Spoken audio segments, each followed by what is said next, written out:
with the oropharyngeal airway, you have the bad valve mask. You have the endotracheal tube pin for the adult patient. You have the stylus, and you need to lubricate it with the use of your KY gel. You can use your laryngoscope straight for curved blade. Straight is the middle, curve is the Macintosh. Make sure that it has a light and it has a battery inside. And of course, you need to have your syringe to inflate in the plate. What if you don't have the syringe?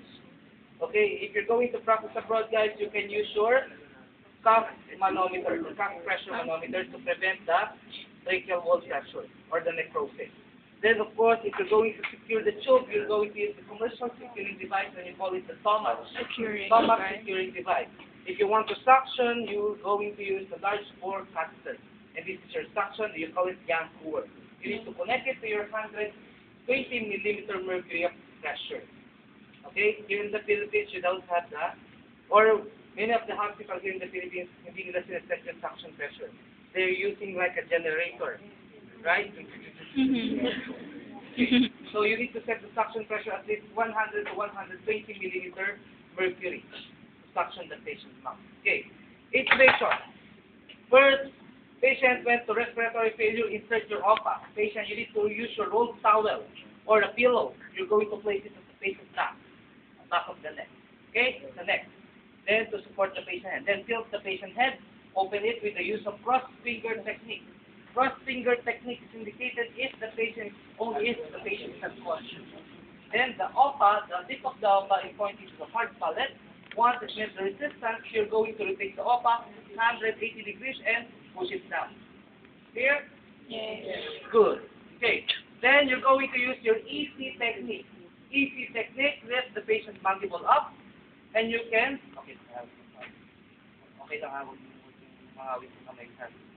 okay, you're going to lift the patient mandible up, and you're going to apply the pressure in the patient's mask. Make sure the tip of the mask, yung rigid portion niya, you're going to place it to the patient reaches the nose. Baka mamaya you're ventilating the patient like this. Okay? Ventilate the patient properly. Okay, easy technique. Ventilate the patient 1, 2, 3, 4, 5, 6. Make sure, guys, if you're ventilating the patient, you're going to check the right and fall of the chest.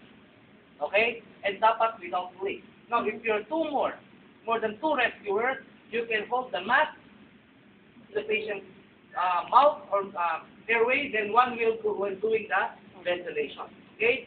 So, 1, 2, 3, 4, 5, until the saturation is greater than 92%.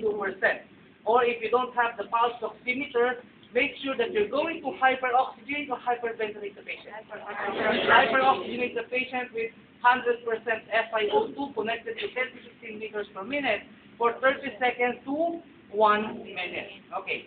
Then once you remove the bag, you're going to count for 30 seconds. Okay? Only the intubation procedure is only 30 seconds, not more than that, because it can lead to hypoxemia.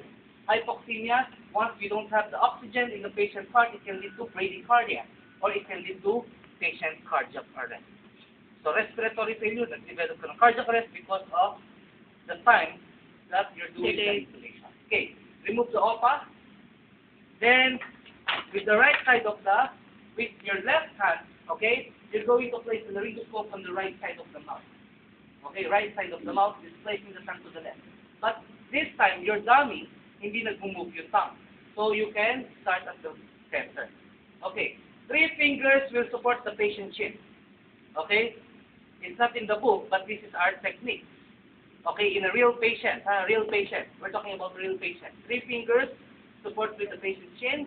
Then this thumb, you're going to lift, or you're going to lift the patient, or you're going to lift the laryngoscope. Okay, against you. Okay, against you. Away from you. Okay, away from you. I'm sorry, away from you. Then make sure, guys, it will not create any pressure in the patient, dito sa ipin ng pasyente, because it can damage the tooth of the patient. Okay, so you're not going, and you can rest your elbow. Sorry. You can rest your elbow, and you can visualize the flow-take opening. Make sure you're not applying any pressure, because it can lacerate also the patient's lips. Now, guys, these guys at the back, you can see the flow-take opening. Okay, so there's the 2 holes. The one na nasa baba is your esophagus. The one in the upper portion is your glottic opening. So you can check. Okay? So medyo nakakangap. Can you see it? This will look like a flower. Like parang siyang bulaklak. Yeah, that's the glottic opening.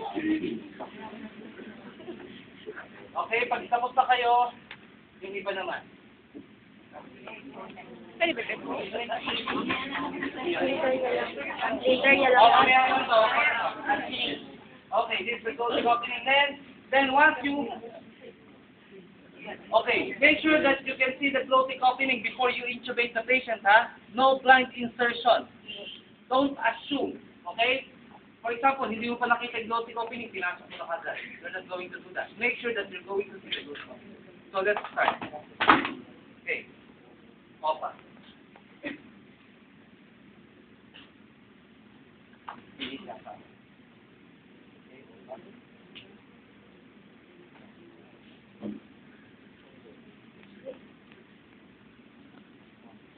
One.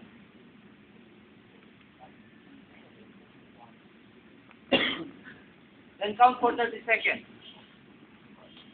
Okay, I'm going to hold the tube at 21 centimeters, so it will serve as a stopper.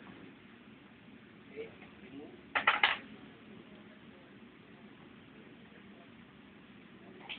Okay, stopper. Remove. Remove the stylet.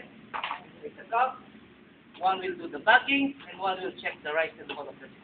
Let's see. How many seconds? Okay.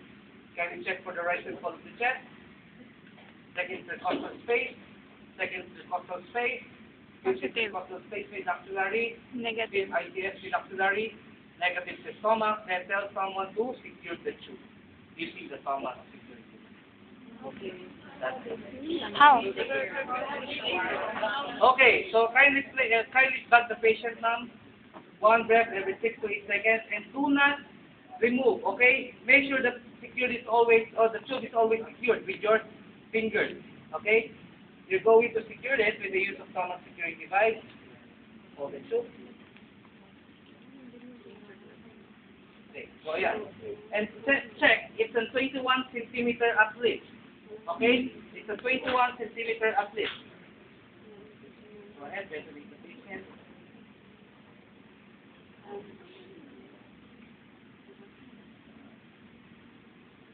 Okay, once the tube is in place, okay, it's secured, let's try.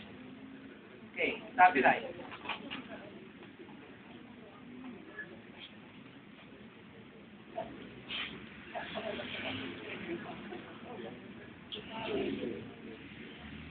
At least one finger.